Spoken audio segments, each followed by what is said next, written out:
We want to thank our amazing sponsor, the Rope Drop Queen herself, Michelle McKnight. She's a destination specialist with touring plans and can help you plan an amazing vacation. Whether it's Disney, Universal, a cruise, or an all-inclusive, she can help you with booking, planning, and strategizing to help you have an incredible experience at a great rate. Contact her today at michelle@touringplans.com. Now, on to the show. Helping you navigate the Disney parks. With the hope that it will be a source of joy and inspiration to all the world. You're listening to Rope Drop Radio.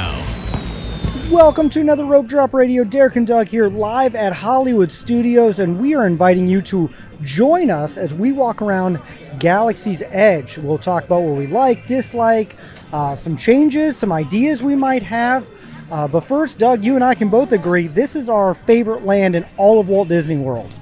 Absolutely. We're on Grand Avenue right now, about to enter the tunnel that transitions into what we know as Galaxy's Edge on Batuu.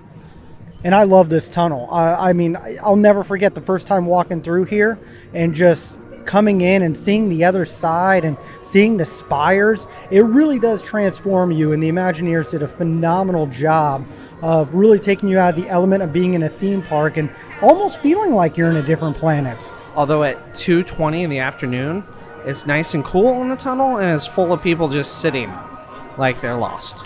That's true. I think that might be the first time I've seen that many people just hanging out in the tunnel. I've seen it pretty bad before. So here we are. So on our left, we have the incredible Rise of the Resistance, which we'll be doing here as we end this little journey. And to our right, rocks.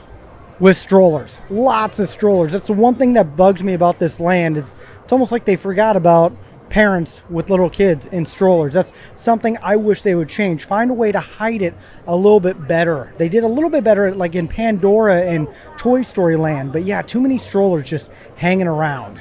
Yeah, they got rid of Al's Toy Barn and put stroller parking there, but it's still a hot mess of strollers. We got the Coca-Cola droid to the right, which is really well themed too, and you get the cool little Coke bottles that are in, what are they called?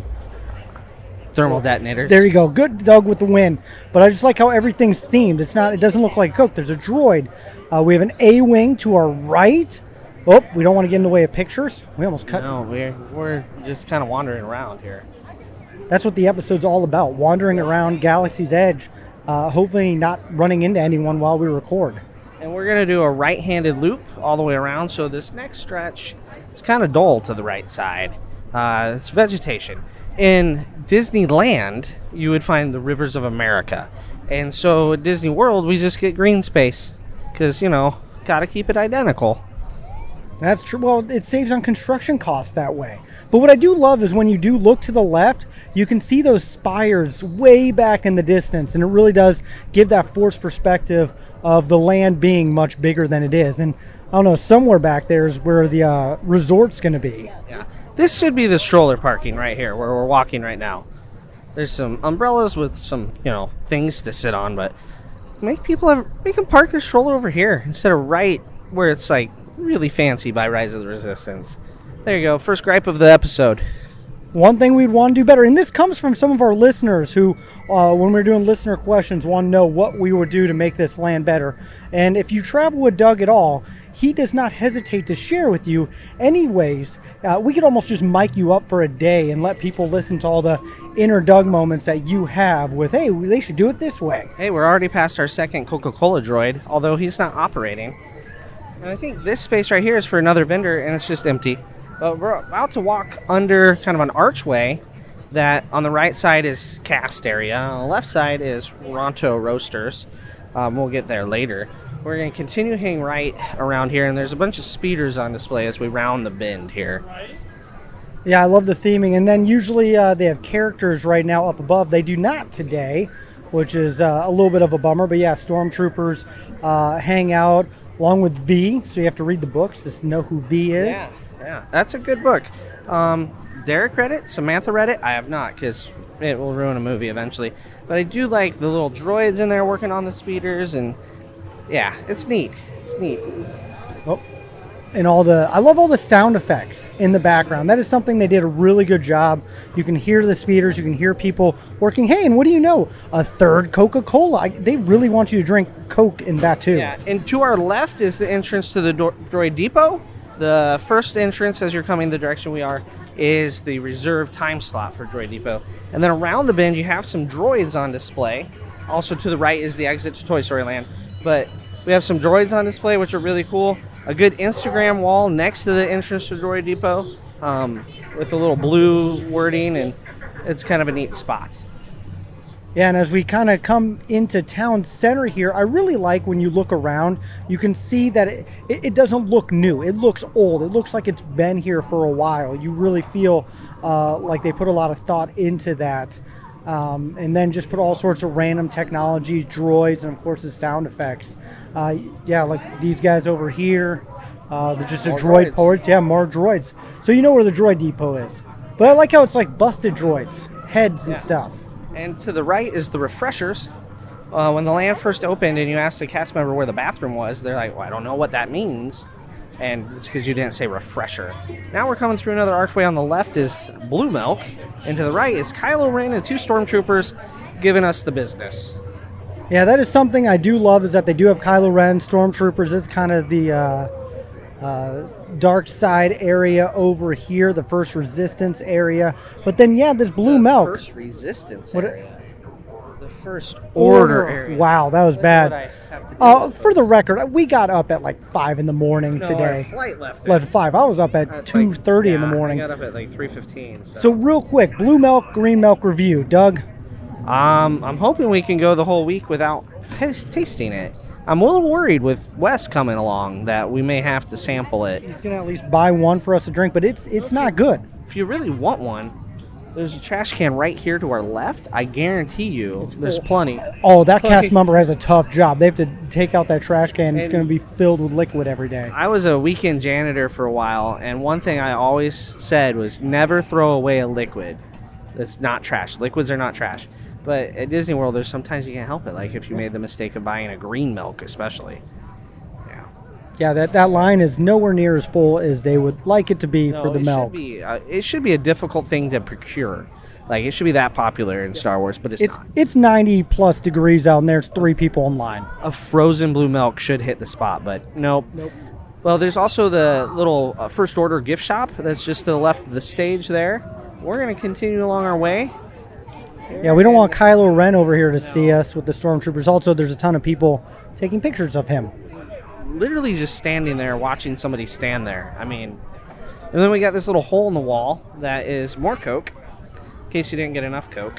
So 4 Coke stands already on this little journey that you've been taking with us. All more popular than blue milk. Yeah, actually, that's probably why they would have more. You know, you said with that other vendor area, I bet that was a blue milk stand. Something and because envisioned, right? They had something planned there, or that popcorn that they tried selling us when it first opened. Also to the right now, we're heading towards Oga's, but there's my favorite staircase to take a nap on. Someone's occupying it. There's not much shade in Galaxy's Edge, so the shade is a premium. Like this family to our left, just under the underhang. I didn't even know that was a spot right there. At this time of day, you're not going to get a pretty picture of the landscape.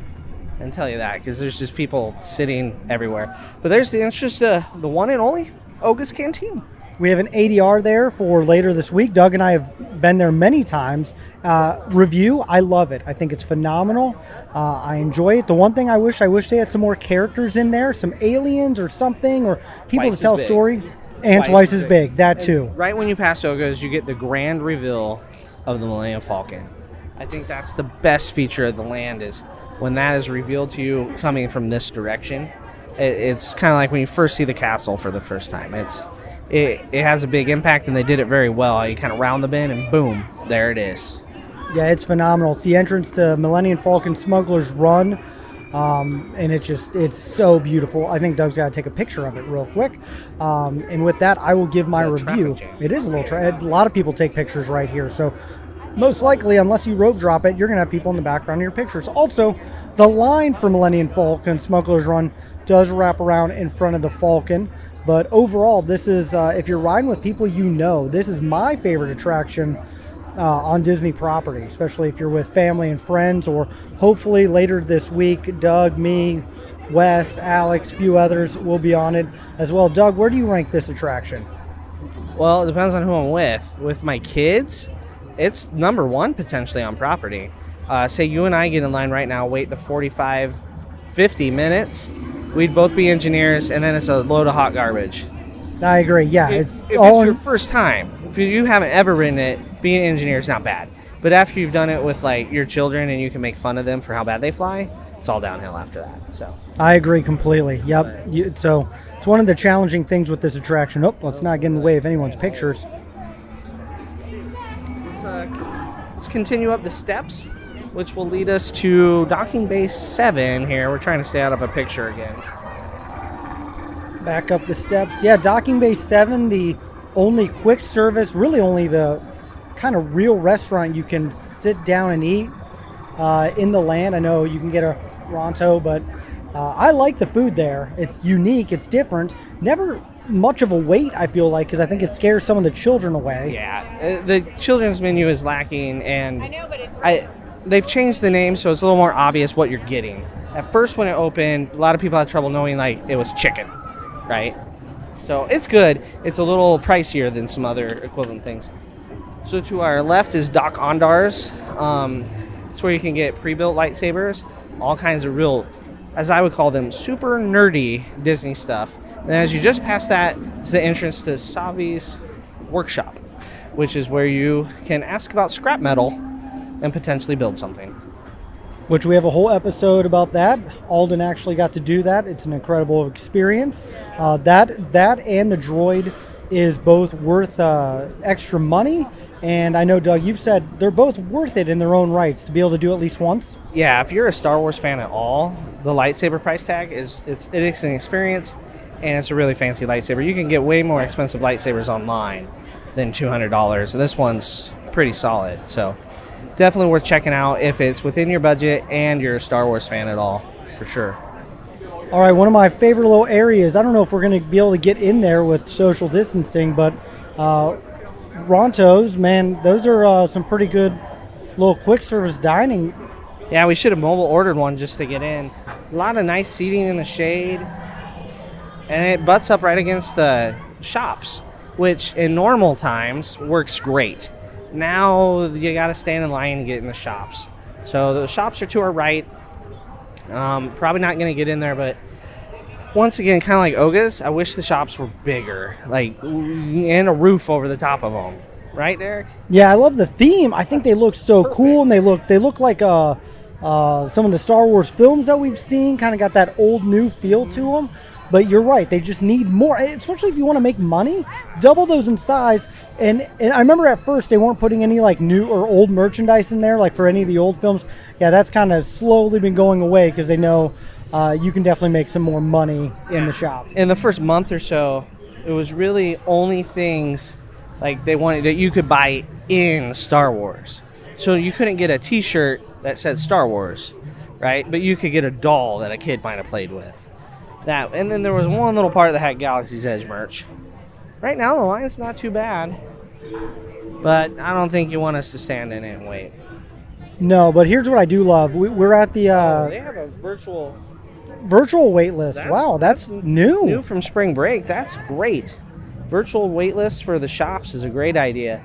But the view from between the shops, there's a bathroom to the end of the shops here, and a great view of the spires.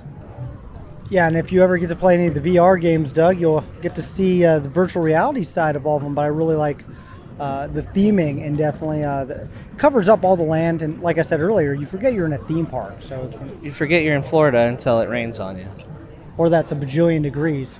I don't know, maybe it's this hot in Batu. It might be. I mean, I didn't read the books, maybe. So what are some things you would improve going forward? Would you add an attraction, add dining, add character experiences? What do you think needs to be done?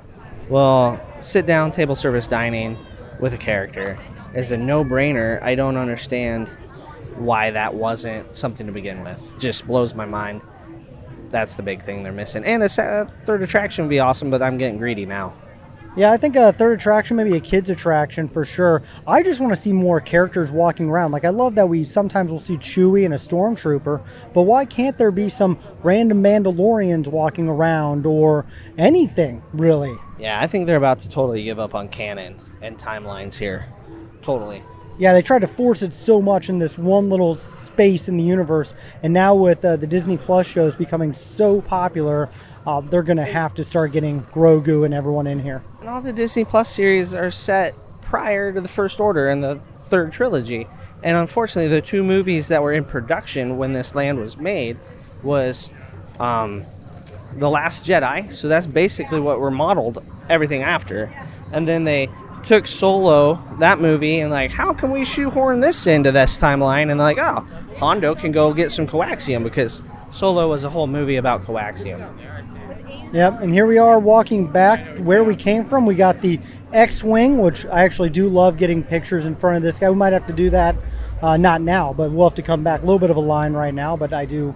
I like some of the photo ops that they have to really make it look like you're in Galaxy's Edge. I like that they've added a lot more PhotoPass photographers and different spots, because in the first couple months of Galaxy's Edge, it was pretty limited on where the PhotoPass photographers are. Now they're many more, much more significant locations. So then we got a couple gift shop kiosks. Basically, as people are coming out of Rise of the Resistance, they could do a better job forcing you through them, because you feel like you're part of the Resistance when you get off. You got that 60-second high that they should be hitting you up to buy like a patch to put on your shirt that says you're with the Resistance. Absolutely. I don't know why they don't do that. You're right. You got that few seconds that you want to buy something. This stuff never really, like, I even took my kids around here and they're just like, okay.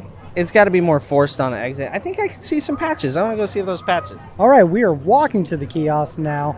It's okay because we're right by Rise of the Resistance, and that's where we get to go to. Also, shout out to Michelle, who got us a boarding group while we were on a flight here today. So right now, with the way boarding groups are done, you can get them pretty much anywhere as long as you have a park pass at, it's 7 a.m. our time. Yeah, so we're going to go use it here in a minute. But checking out these patches, got some Resistance ones, X-Wing one. You want to put that in your backpack? No, I'm good. I do like some of the gear. It's one of a kind. It's unique to the theme park. I don't know. I just never really need to buy it. Also, you look at the price tag, and it kind of makes you wish... yeah, this kiosk, too far from the exit of the ride for this kiosk to be effective. I agree. So there's another thing we would change is we'd move the kiosk something right after the ride. But you don't want to overdo it like you do at Pirates of the Caribbean and stuff like that. Yeah, that's too much. Winnie the Pooh is okay. Yeah. Right? You can choose to go further in or just get the minimum. Star Tours is a bit nuts because, one, I'm still trying not to puke on people, and that was just bananas in there. Just bananas. All right. Well, as we come back to Rise of the Resistance... Wow, that was hard to say for a second. Let's talk about that real quick before we get on. Where are you at overall with Rise? It's still the best ride on property. Sometimes Smuggler's Run can be more fun, but that's like when you unlock Chewie mode with a group of your friends. But Rise is always the best. It's a little bit of everything all in one. And I'm glad that they subbed in like Rey instead of V and other people that... are more noticeable, more recognizable. Like, you get the big three from the new trilogy, actors-wise. So I think that was important. Yeah, definitely. After experiencing it with my kids and seeing how they took with Rey and BB-8, definitely made it a lot better for me. I mean, it's a great ride. It's phenomenal. I love it. Doug gives me a hard time. That's not number one. It's in the top 2, 3, Doug.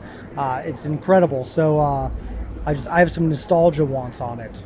Yeah, didn't you just switch it to your number one? I thought you bumped down Flight of Passage. No, Millennium Falcon Smuggler's Run, if I know everyone, is the best ride. There's, like when I did it with you in September, when I've done it with my kids, my wife, there's no ride better than Smuggler's Run on property. It was you and I and Alex, Michelle, and Kent, right? That was, when you do it with a whole group, it's fantastic. Everyone's yelling at each other. Yeah, that ride beats out Rise every time if you know everyone. Unless your friends suck. Then I can't help you there. Then you yell at your friends, and it's still fun. Because my kids got, 7%? You know, if your friend's like, don't yell at me, I'm trying my best, that's no fun. So, all right, well, we are going to start walking over to Rise, but yeah, we want to just kind of take a walk through on our live episode here in Hollywood Studios. Overall, this is an incredible land. If you have not seen it, you need to book a trip. Absolutely, you need to book. If you're a Star Wars fan at all, I have friends who are like, I'm a Star Wars fan. I'm like, have you gone to Galaxy's Edge? They're like, no, this is your, do it. Yeah, then you're not really a fan if you haven't been here yet. My favorite are the people that come, they say they're a Star Wars fan, and they go to the Magic Kingdom twice instead of Hollywood Studios at all. Like, you got to go to all the parks when you're here, and this land is why. You can't get this at the Magic Kingdom. Like, you just need to do more. That means you need to contact Michelle McKnight and book a trip with her. Her email will be in the show notes. But Doug and I, we're having a wonderful time. We just flew in. The travel has just begun for us.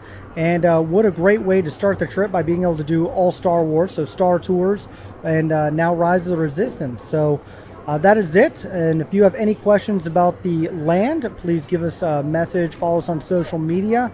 And yeah, we're going to go back and have some fun, use our boarding group. And from Derek and Doug, we will say, may the Force be with you.